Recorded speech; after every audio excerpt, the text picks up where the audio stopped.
안녕하세요. fun부중학교 3학년 학생 여러분, 현규승입니다. 이번 시간은 35강, 바로 1930~40년대 일본의 식민통치, 그 중에서도 경제, 병참기지와 정책에 대해 공부할 시간입니다. 지난 시간 이어서 하는 거라 프린트는 똑같이 그 44번 프린트고요. 교과서도 72에서 75페이지에 해당하는 부분입니다. 자, 여러분.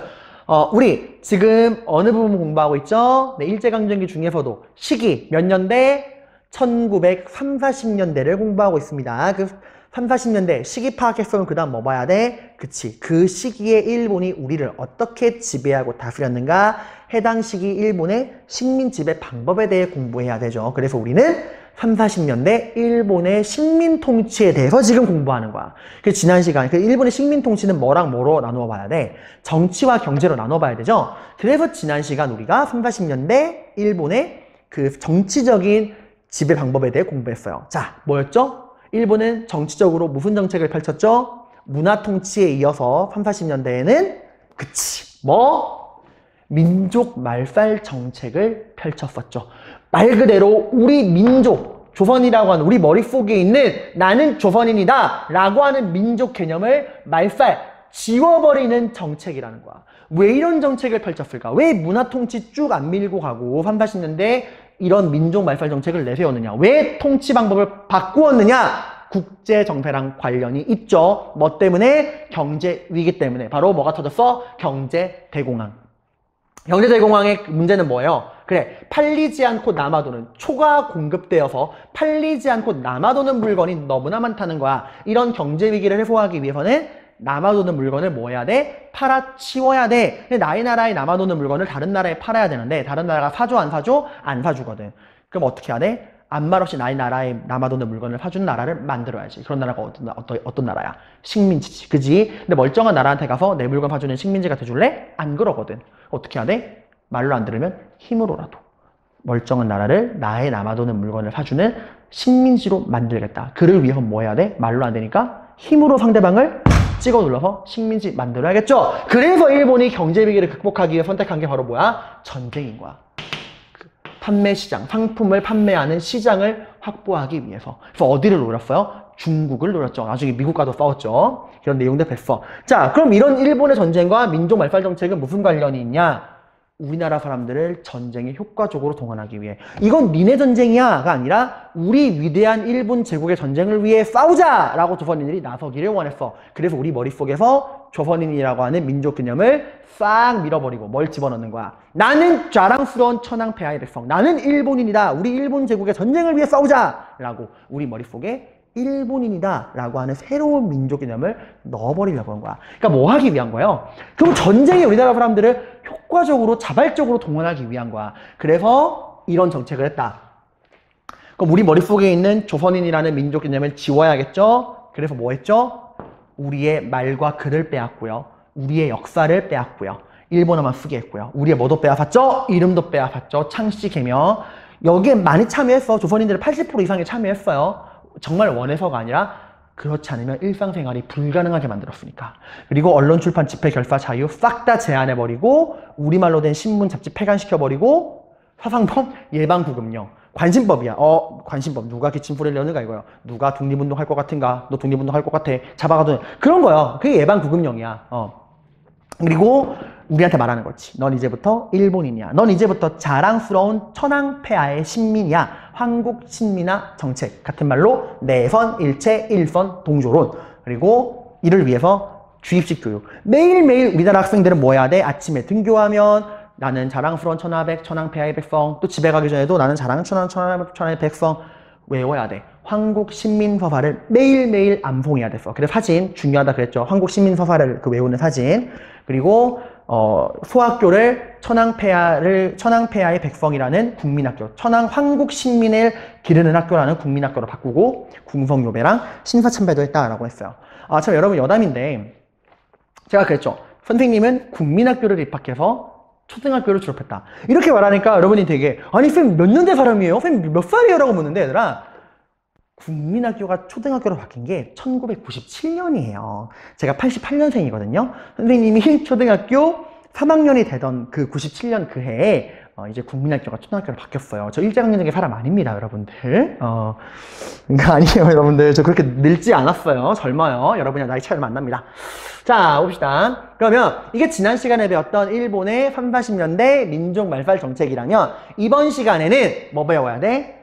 3, 40년대 일본의 경제 지배 정책을 봐야겠죠. 자, 일본이 3, 40년대 정치적으로 민족 말살 정책. 경제적으로는 바로 여기 나와있지. 뭐라고 나와있어? 병참 기지화 정책을 펼칩니다. 야, 병참 기지화 정책. 항상 새로운 내용 배울 때는 단어, 용어의 뜻부터 풀이해야 돼. 말 그대로 우리나라를 뭐로 만들겠다? 병참 기지로 만들겠다는 거야. 병참 기지가 어떤 거냐면은 전쟁을 할 때 여러분들 전쟁에는 다양한 물자가 필요하죠. 총, 대포, 총알, 여러 그 전쟁에 필요한 물자들 있잖아. 그런 전쟁에 필요한 물자를 생산하는 거를 병참기지라 그래요. 그러니까 지금 우리 조선을 일본이 지금 전쟁 중이잖아, 얘들아. 자기 그 상품 판매 시장을 확보하기 위해서 일본의 전쟁에 필요한 그 전쟁 물자, 군수 물자를 생산하는 기지로 만들겠다. 이거예요, 여러분들. 자, 배경. 배웠으니까 간단히 넘어갈게. 배경. 일본은 지금 자기네 경제 위기를 극복하기 위해 남아도는 물건을 판매할 상품 판매 시장을 확보하기 위해 식민지를 확보하기 위해 전쟁을 하고 있죠. 만주사변 중일전쟁. 전쟁 중이란 말이야. 근데 말했지만 일본의 타겟은 중국이었어요. 덩치가 중국이 훨씬 커. 일본은 조그만 나라야, 중국에 비해서. 그럼 그런 일본이 여러분 중국과 전쟁을 할 거면 당연히 엄청나게 많은 물자가 필요하겠죠. 총도 필요하고 총알도 필요하고 막 대포도 필요하고 탱크도 필요하고 수많은 물자가 필요할 거 아니야, 그치? 근데 그 전쟁에 필요한 그 전쟁 물자를 일본 혼자의 그 일본 자국의 생산만으로 감당이 될까 안 될까? 안 되는 거야, 얘들아. 그러니까 어떻게 해야 돼? 일본의 유일한 식민지인 조선에서도 일본의 전쟁에 필요한 그 전쟁 물자를 생산을 해줘야 되는 거예요, 여러분들. 근데 여러분 생각해봐. 지금 전쟁에 필요한 전쟁 물자 어떤 거라 그랬어요? 그래, 총알, 대포, 탱크 이런 거잖아, 그치? 이런 거 다 어떻게 만들어야 돼? 사람들이 손으로 막 만들어요? 아니죠. 공장에서 기계로 찍어내야 되는 거야, 얘들아. 탱크를 손으로 만드니? 아니잖아. 공장에서 기계로 만들어잖아. 근데 이 가난한 식민지 조선에서 그런 일본이 전쟁에 필요로 하는 그런 전쟁 물자를 생산할 만한 능력이 될까 안 될까, 우리나라가? 안 되는 거야. 그러니까 일본이 뭐야? 우리에 필요한 전쟁 물자를 생산할 능력이 안 되면 우리가 너희를 그런 전쟁 물자를 생산할 수 있는 공업기지로 바꿔줄게. 공업국가로 바꿔줄게. 우리가 너희를 공업국가로 바꿔줄 테니까 여기서 전쟁 물자를 생산해 라고 하는 거야. 이거 마치 뭐랑 뉘앙스가 되게 비슷해요? 산미증식 계획. 일본이 쌀이 필요한데 우리 조선에서는 그만한 쌀을 생산하는 능력이 안 돼? 그럼 쌀 생산량을 늘려서라도 우리한테 필요한 쌀을 생산해. 이런 거야. 너희가 우리에게 필요한 전쟁 물자를 생산하는 능력이 안 되니? 우리가 너희 공장을 지어줄 테니까 거기서 전쟁 물자 만들어내. 그런 거야. 그러니까 우리 한반도를 일본의 침략 전쟁을 위한 군수 물자 생산 기지로 삼겠다는 거야. 군수 물자가 전쟁에 필요한 물건들을 말합니다. 이해가죠, 여러분들? 근데 우리가 그런 전쟁에 필요한 탱크, 대포를 만들 능력이 안 되니까 우리나라에 그런 전쟁 물자, 군수 물자를 생산할 만한 공장, 기지를 만들어 주겠다는 거예요. 그러니까 한마디로 이걸 여러분들 이런 내용을 뭐라 그러냐? 이건 좀 중요한 용어야, 얘들아. 알아둬. 자, 뭐라고 적었죠, 제가? 식민지 공업화. 식민지인 우리 조선을 공업국가로 바꿔주겠다. 왜? 그래야만, 공업국가가 되어야만 전쟁에 필요한 물건을 생산할 수 있으니까. 식민지 공업화. 그래서 일본이 우리나라를 공업화, 이 전쟁에 필요한 물건을 만들기 위해서 공업국가로 바꿔주기 위해서 우리나라에 공장 엄청 많이 짓고요. 기계도 엄청 많이 들어와요. 그래서 이때 우리나라가 엄청나게 이제 공업국가화 되기 시작을 합니다.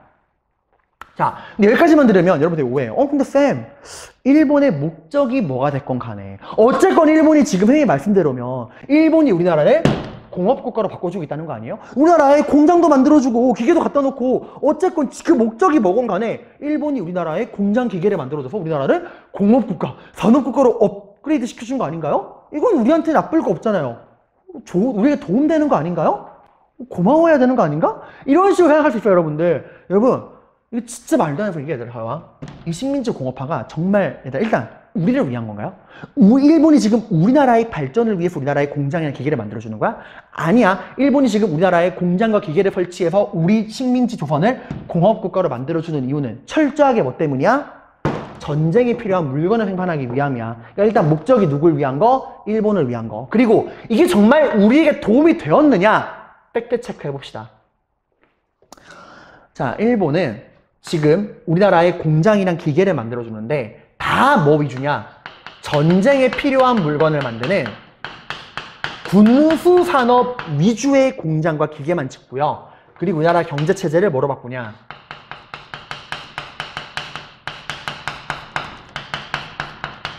자, 여기 제가 뭐라고 적었죠? 전시경제체제.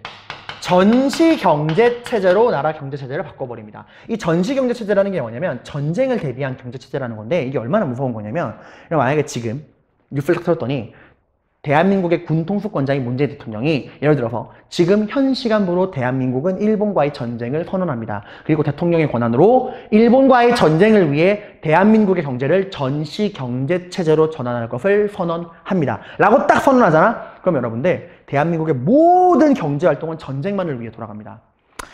옷을 만드는 회사, 이런 의류업계에서는 이제 이런 옷 못 만들어요. 뭐만 만들까? 군복만 만들어야 돼.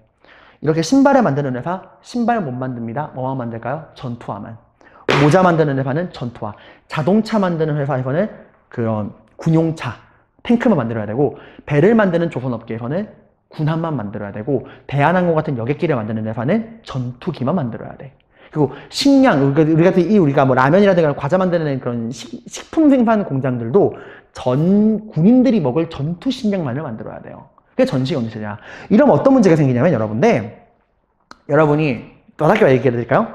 학원이 끝났어. 아, 배고프다. 오늘도 공부하느라 배고팠다.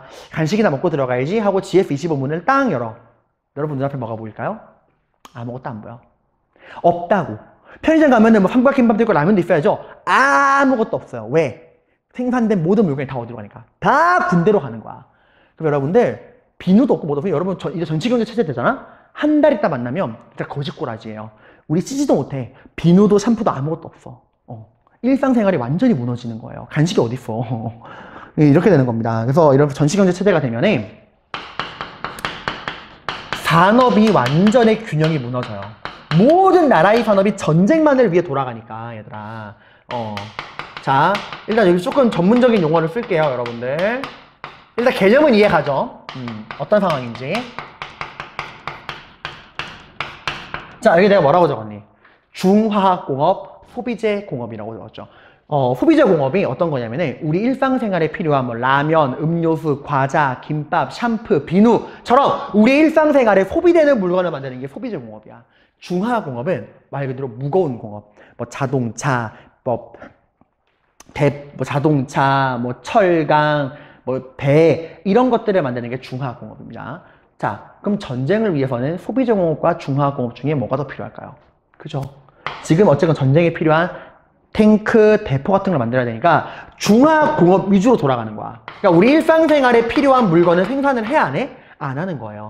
신발, 속옷, 뭐 비누 이런 것들 소비재 생산이 이루어지지 않고 우리 일상생활이 완전히 어떻게 되는 거야? 피폐해지는 거야, 피폐. 그러니까 모든 나라의 산업을 오직 중화공업으로 돌아가다 보니까 산업 불균형, 균형이 안 맞는 거예요. 그렇죠. 사람이 여러분이 생각해봐요. 운동을 하는데 한쪽 팔 운동만 해서 이쪽 팔 근육만 우악 이렇고 여기는 완전 말라 비틀어진 거야. 장애이죠, 그러면. 몸의 균형이 안 맞는 거야. 산업만 불균형해진 게 아닙니다. 우리나라 땅도 지역 불균형에 휩싸이게 됩니다. 여러분, 우리 이 한반도를 북쪽과 남쪽 나눠서 북한, 남한, 북쪽과 남쪽 나누면 자, 이 중에서 여러분들 공장을 짓고, 그러니까 막 공장을 짓고 공업을 하기에 더 좋은 곳은 어디일까? 남한일까? 북한일까? 북한이에요. 북한이 훨씬 좋아. 일본은 남한과 북한 중에서 북쪽 지방, 이 북한 지방을 집중적으로 개발을 하고 여기에 집중적으로 공장을 짓고 공업화를 시킵니다. 왜 그랬을까? 왜 여기가 더 좋았을까? 그쵸. 일본 지금 뭐 하고 있어요? 전쟁 중이잖아. 누구랑 전쟁 중이야? 중국이랑. 중국이랑 가까운 게 북쪽 지방이잖아. 그러니까 물건을 만들자마자 바로바로 보내야 되니까 중국과 가까운 북쪽 지방에다가 공장을 몰아지는 거야. 또 북한 지방에 또 공장 짓기 좋은 게 지하 자원이 훨씬 많아요. 석탄 이런 게 훨씬 많아. 그래서 일본은 오직 전쟁만을 위해서 이 북쪽 지방의 공장을 몰빵합니다. 그리고 이 남쪽 지방을 상대적으로 북한은 산악지방이 많고 남한은 평지가 많죠. 남쪽 지방에서는 이 공장에서 그 공업에 필요한 원료를 생산하는 걸 주로 했어요. 이 여파가 언제까지 이어지냐? 광복할 때까지 이어져. 얘들아, 광복했을 때 북한과 이제 우리가 나중에 배우겠지만 일본이 물러나고 광복한 다음에 우리나라가 분단되잖아요. 북한과 남한으로. 어디가 잘 살았게? 북한이 훨씬 잘 살았어요. 일본이 만들어 놓은 공장이 다 북한에 있었잖아. 북한이 초반에 우리 남한보다 훨씬 잘 살았고, 이게 얼마나 차이가 심했냐면 전기 발전소가 다 북한에 있었거든? 북한이 전기를 끊으면 남한은 전기가 안 돌아왔어요. 그 정도로 균형이 안 맞았다는 거야. 오직 철저하게 전쟁만을 위해서 우리나라 체질을 뜯어 고친 거예요. 거기다가 또 뭐도 있냐? 얘도 조금 알아두세요. 조금 어려운 말인데 고등학교 가면 다 배웁니다. 중학교 교과서에서도 나와 있는 교과서가 있더라고요. 자, 여기 제가 뭐라고 적었죠, 여러분들? 무슨 정책이라고 적었어요? 남면 북양 정책. 이게 뭐냐면 남쪽 지방에서는 뭐를 기르고 면화를 기르고, 북쪽 지방에서는 뭘 기른다? 양. 이게 그 양이야. sheep. 매 하는 그 양 있죠? 그 양을 말하는 거야. 에? 양이랑 면화를 왜 길러요? 면화랑 양, 이게 옷을 만드는 재료가 되잖아. 그러니까 군복 만드는 그런 걸 만들기 위해서 남쪽에는 면화를 기르고 북쪽에는 양을 길러. 그러니까 이거 뭐야? 공업 원료. 공업의 원료랑 옷을 만드는 그런 원료가 되는 공업 원료를 확보하기 위한 겁니다. 이게 뭐가 문제냐라고 할 수 있는데, 그 땅에 살고 있는 농민들이 원래 배추 농사를 짓건 쌀 농사를 짓건 상관없어. 일본이 다 밀어버린 다음에 야, 이제부터 면화만 키워. 양 키워. 이렇게 되는 거야. 그래서 실제로 여러분들 농사 지어야 할 땅에 양을 기르다 보니까 정작 먹을 식량이 없어가지고 굶어 죽는 경우도 있었대요. 근데 일본은 농민들이 굶어 죽고 말고 필요한 거 가져가고. 이런 식으로 얘들아, 지금 우리나라 이 한반도라는 땅을 완전히 일본의 전쟁만을 위한 기형아로 만들어버린 거야. 완전 기형아 병신으로 만들어버린 거야, 나라를. 뜯어 고친 거야. 철저하게 전쟁을 위한 그런 공업 불균형 국가로 만들어버린 거예요. 사람을 완전 장인으로 만들어버린 거죠. 사람으로 치면은. 자, 근데 봐봐. 이렇게 덩치를 막 키웠어. 왜? 우리를 위해서가 아니라고 했죠. 덩치 키운 이유가 뭐야? 뭘 만들기 위해? 그래. 전쟁에 필요한 군수물자를 생산하기 위해서 지금 이 나라를 이렇게 막 공업화 시킨 거잖아. 그럼 이제 덩치 키워서 뭐 해야죠? 뜯어가야죠. 뜯어갑니다. 일본은 덩치를 불린 만큼 우리나라를 정말 철저하게 삥을 뜯어갑니다. 어떻게 이제 일본이 우리나라를 수탈해 갔는가 그걸 볼 건데, 자, 일단 쓰고 설명할게요.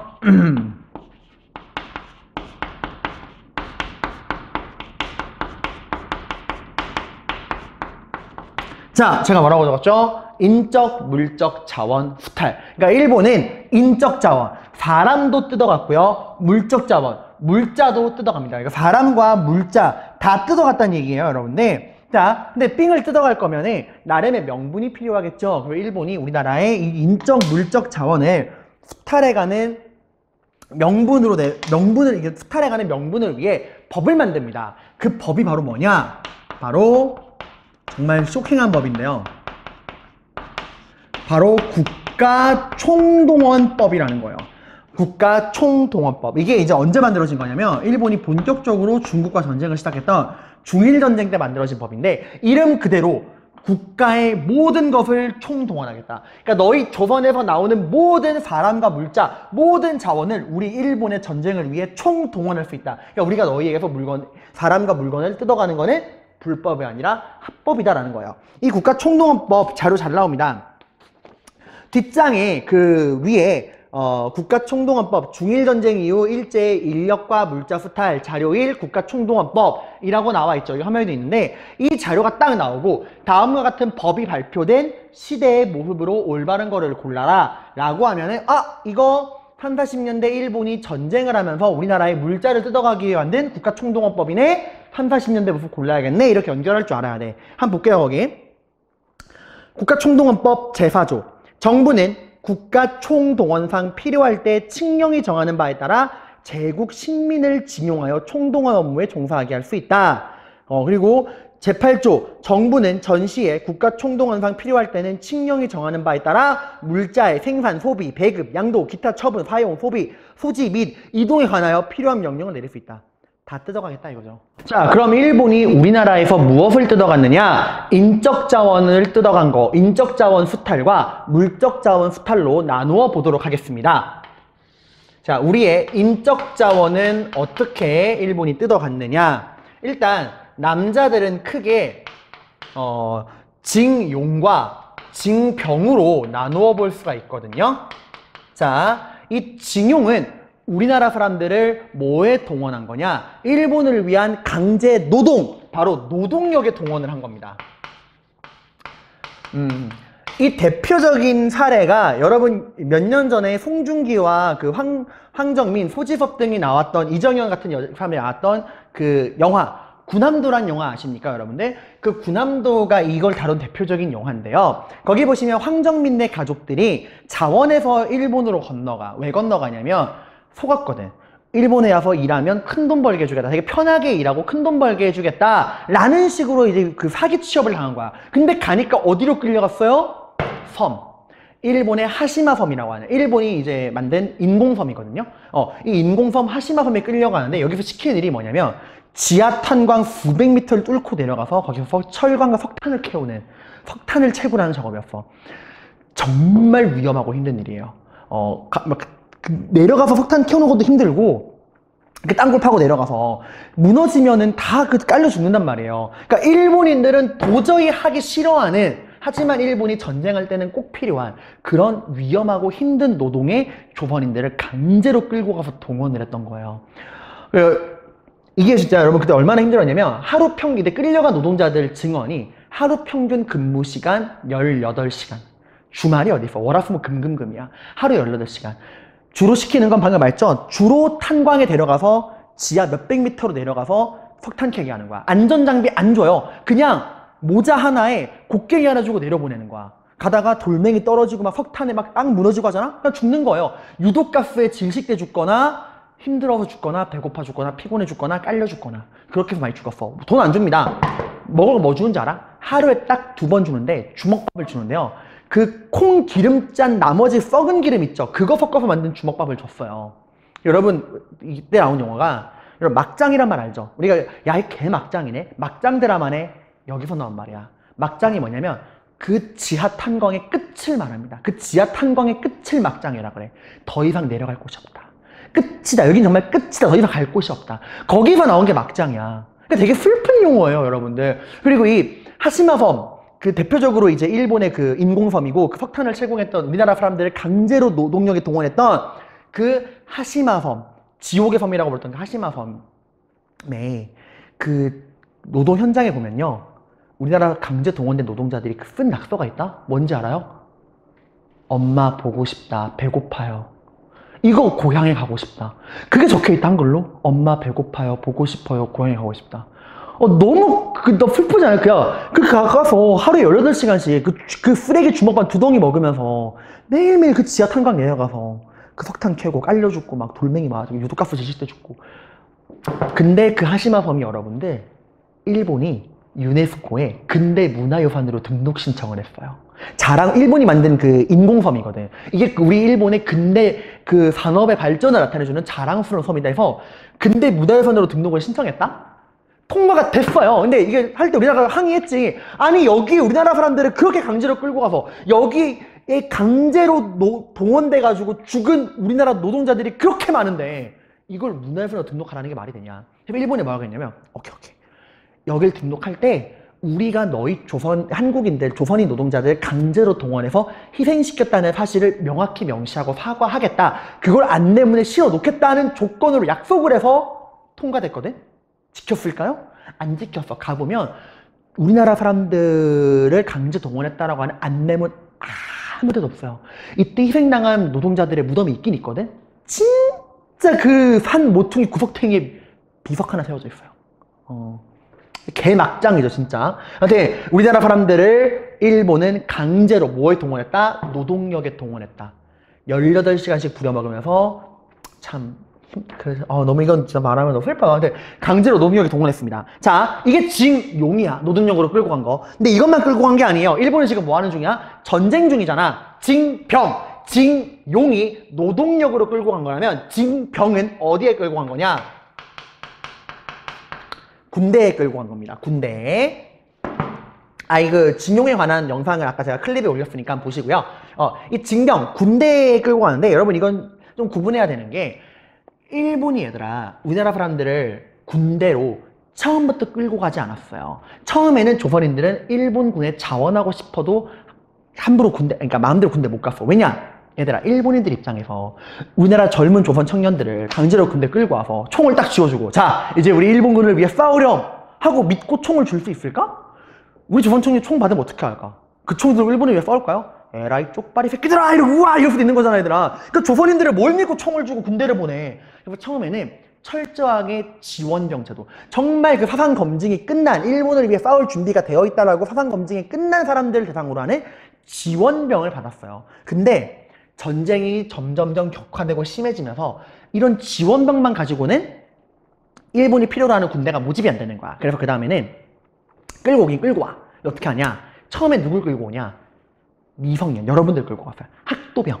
왜냐면 성인들은 반항심을 좀 추천하지만 아직 어린 학생들은 좀 반항이 그렇게 심하지 않으니까 아직 어린 미성년자 학생들을 학도병이라는 명목하에 끌고 갑니다. 근데 끌고 가서도 총 안 줘요. 믿을 수가 없잖아. 그럼 뭐 했으냐? 고기방패, 탱커. 총 안 주고 일단 몸빵으로 내세우는 거야. 그래서 적의 화력을 받는 고기방패, 총알방패로 내세우고 뒤에 일본이 전진하는 거야. 그러다가 나중에 학생들로 가지고도 감당이 안 돼서 아주 전쟁 막바지에 가면, 특히 미국과 전쟁하고 전쟁 막바지에 가면은 그때부터는 그냥 강제로 막 끌고 와요. 끌고 가서 총 하나 제대로 주지 않고서 고기방패로 내세우게 됩니다. 아무튼 이런 식으로 군대를 끌고 왔고요. 그리고 또 이렇게 보면 남자들만 힘들었냐? 아니에요. 여자들은 더 끔찍한 일을 당합니다. 여러분 한 번씩 들어본 일 있을 거예요. 자, 일단 다 쓰고 설명할게요. 자, 위안부와 근로정신대. 이 중에서 여러분 위안부라는 말 들어본 적 있죠? 솔직히 이걸 한 번도 안 들어본 친구들은 없을 거야. 위안부라는 말을. 위안부가 뜻이 뭐냐면 그 뜻만 들어보면 뜻은 나쁘지 않다. 위로하고 안, 평안함을 주는 부인, 여자란 뜻이야. 그러니까 위로와 평안을 주는 여자란 뜻이에요.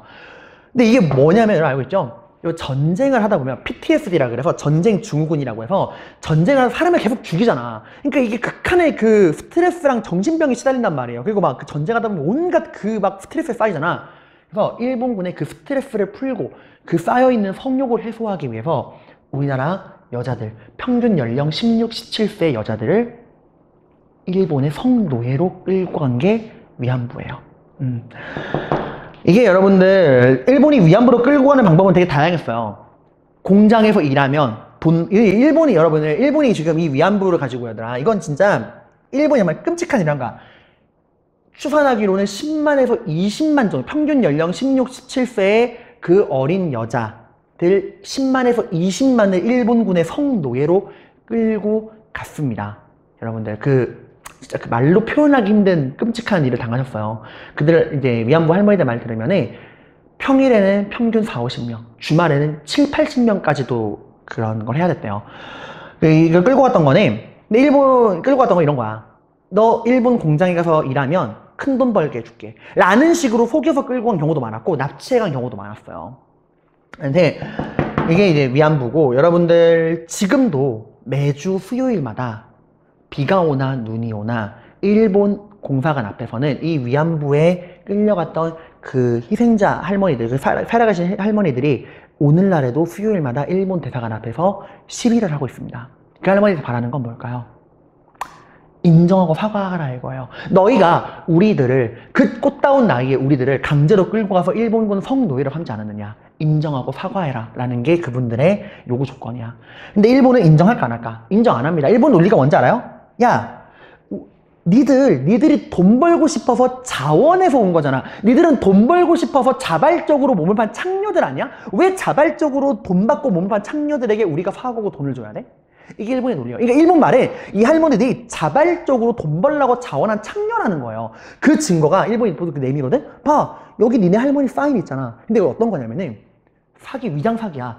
일본 공장에서 일하면 돈 벌게 해줄게. 이런 식으로 근로계약서를 쓴 다음에 그 할머니들이 네, 그럼 열심히 해서 돈 벌게요.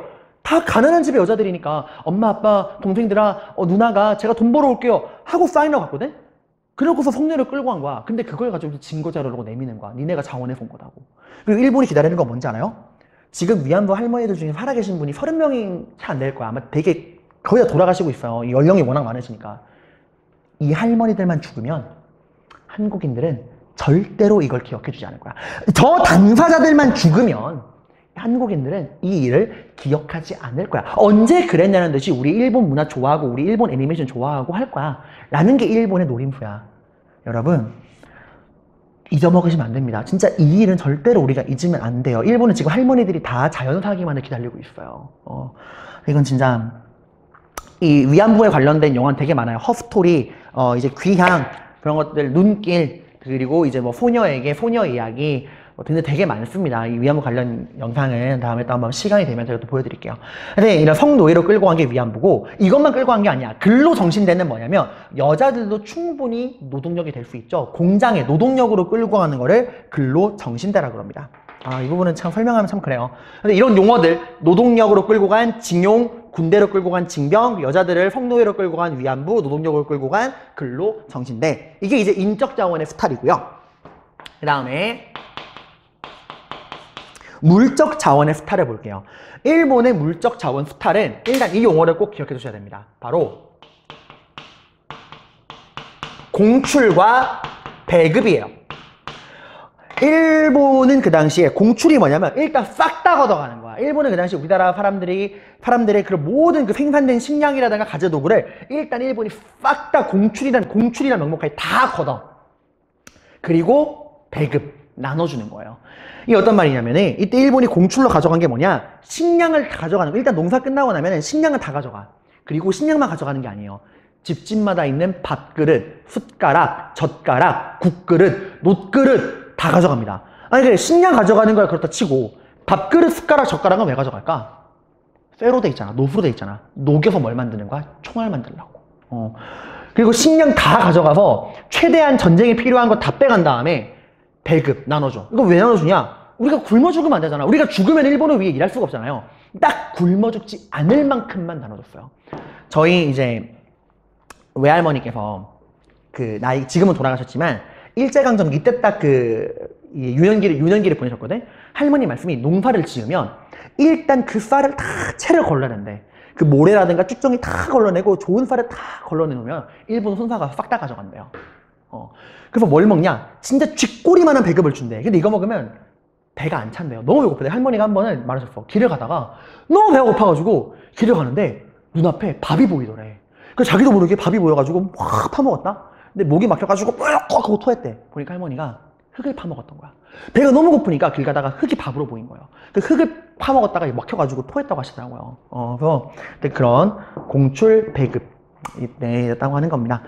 자, 여러분들 잠깐 그 뒷장에 여러분들 뒷장에 중요한 자료가 나옵니다. 이 일본의 인적 물적 자원을 나타내주는 또 다른 자료를 볼게요. 거기 중일전쟁 이후 일제 인력과 물자 수탈 국가총동원법을 아까 살펴봤죠. 자료 2번에 화면에 띄워드릴게. 화물차 가는 소리란 노래가 나오죠. 이 노래 하나면 일본의 30~40년대 병참기지화 정책 때 일본의 인적 물적 자원 수탈을 다 알 수 있어. 얘들아, 이 화물차 가는 소리 여기서 30~40년대를 나타내는 용어를 한번 다 찾아봅시다. 눈으로 봐봐요. 봤나요? 자, 보시면 거기 뭐라고 나와? 두 번째 줄에 뭐라고 나와요? 뭘 보낸 어머니? 그래, 지원병 보낸 어머니 가슴만 쥐어뜯고요. 네 번째 줄에 뭐가 나오죠?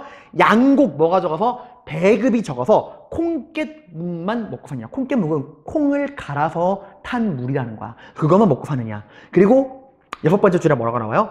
정신대 보낸 어머니 딸이 가엾어 울고요 하고 쭉 내려오면 여기 뭐 나와? 금부치, 쇠부치, 밥그릇마저 모조리 긁어갔고요 라고 나오죠. 얘들아 봐봐. 이 금부치, 쇠부치, 밥그릇 모조리 긁어갔고요 밑줄을 쫙 그은 다음에 이걸 나타내는 용어를 써라. 그럼 뭘까요?